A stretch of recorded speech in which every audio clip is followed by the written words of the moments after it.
உறவுகளுக்கு வணக்கம். நாம் தமிழர் கட்சி அதில் வந்து அலுவலகம் இருக்குது ராவணன்குடியில் சென்னையில். நீங்களாம் கேள்விப்பட்டிருப்பீங்க. ஏன்னா பொதுவாகவே இன்றைக்கி திமுக அலுவலகம் இருக்குன்னா அது பொதுவில் தான் இருக்கும், கட்சி பேரில் தான் இருக்கும். அதே மாதிரி அதிமுக அலுவலகமாக இருந்தாலும் சரி, இன்றைக்கி இருக்க பாரதிய ஜனதா அலுவலகமாக இருந்தாலும் சரி, மதிமுக அலுவலகமாக இருந்தாலும் சரி, தாயகமாக இருந்தாலும் சரி, எல்லாமே கட்சியோட பேரில் தான் இருக்கும்.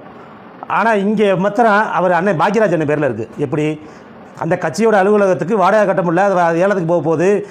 அதனால் அந்த ஓனர் வந்து விற்க போகிறாரு, அதனால் நம்மளே வாங்கணும், ஏன்னா அதுதான் எல்லாத்துக்குமே தெரியும், அதனால் எப்படியா வாங்கிடணும்னு சொல்லி எல்லா நாட்டில் இருக்க உறவுகள்கிட்ட 1 லட்சம் 2 லட்சம் சொல்லி அங்கே உள்ளதுக்குள்ள கிட்டத்தட்ட கிட்டத்தட்ட எனக்கு தெரிஞ்சு 2 வருஷமாகவே வசூல் பண்ணிக்கிட்டே இருந்தாங்க. அப்போ அங்கே உள்ள உறவுகளோட சொன்னாங்க, என்ன இவ்வளோ நாளாக நாங்கள் எவ்வளவோ அனுப்பிட்டோம், இன்னும் அந்த இது வரலை, எத்தனை கோடி தான் இருக்க போகுதுன்னு. என்னை கேட்டால் அது வாங்கினது வந்து 2 கோடி, அந்த ஏலத்தில் எடுத்தது வந்து 2,42,70,70,000 தான் அந்த ஏலத்தில் எடுத்திருக்காங்க. அதோட மதிப்பு ஒரு 5 கோடி இருக்குன்னு வச்சுங்களேன். என்னை கேட்டால் அந்த அலுவலகத்துக்கு வசூல் பண்ணது கிட்டத்தட்ட 100 கோடிக்கு மேலே இருக்கும். ஏன்னா ரொம்ப நாளாக வசூல் பண்ணாங்க.